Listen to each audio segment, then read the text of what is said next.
पूज्याय राघवेन्द्राय सत्यधर्मरताय च भजतां कल्पवृक्षाय नमतां कामधेनवे।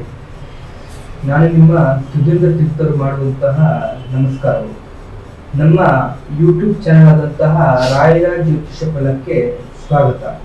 ಇವತ್ತಿನ ಒಂದು ವಿಡಿಯೋದಲ್ಲಿ ಆಷಾಢ ಮಾಸದ ಸಿಂಹರಾಶಿಯ ಭವಿಷ್ಯ ಏನು ಅನ್ನುವಂಥದ್ದು ಈ ವಿಡಿಯೋದಲ್ಲಿ ತಿಳಿಸ್ಕೊಡ್ತಾ ಇದ್ದೀನಿ।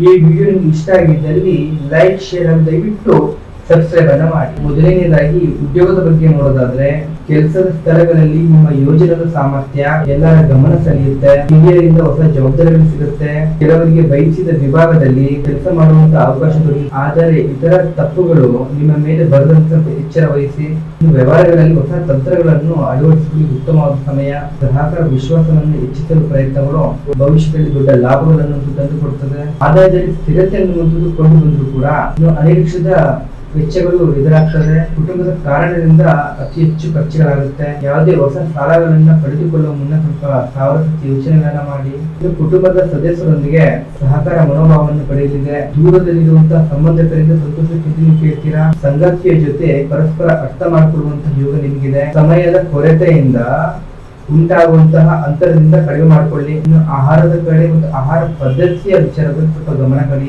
ಹೊರಗಿನ ಆಹಾರವನ್ನು ಕಡಿಮೆ ಮಾಡಿಕೊಳ್ಳಿ। ಆಷಾಢ ಮಾಸದಲ್ಲಿ ಪ್ರತಿ ಬುಧವಾರದಂದು ಗಣೇಶನಿಗೆ ಗರಿಕೆ ಮತ್ತು ಮೋದಕನನ್ನ ಅರ್ಪಿಸಿ ಓಂ ಬುಧಾಯ ನಮಃ ಅಂತ ಹೇಳಿ ಜಪವನ್ನ ಮಾಡಿ ಹೆಸರು ಕಾಳನ್ನ ದಾನ ಮಾಡಿದ್ರೆ ಶುಭ ಫಲವು ಹೆಚ್ಚಾಗ್ತದೆ। ನಿಮಗೆ ಶುಭ ಬಣ್ಣ ಅಂತ ಹೇಳೋದಾದ್ರೆ ಹಸಿರು ಬಣ್ಣ। ಹಾಗಿದ್ದು ಕನ್ಯಾ ರಾಶಿಯವರ ಆಷಾಢ ಮಾಸದ ಮಾಸ ಭವಿಷ್ಯ। ಹಾಗೆ ನಿಮ್ಮ ಜೀವನದಲ್ಲಿ ಯಾವುದೇ ರೀತಿಯ ಸಮಸ್ಯೆಗಳಿಗೂ ಕೂಡ ಈ ಕೆಳಗಡೆ ನಮ್ಮನ್ನು ಕರೆ ಮಾಡಿ ಹಾಗೂ ನಮ್ಮಿಂದ ಪರಿಹಾರವನ್ನ ಪಡೆದುಕೊಳ್ಳಿ। ಧನ್ಯವಾದಗಳು।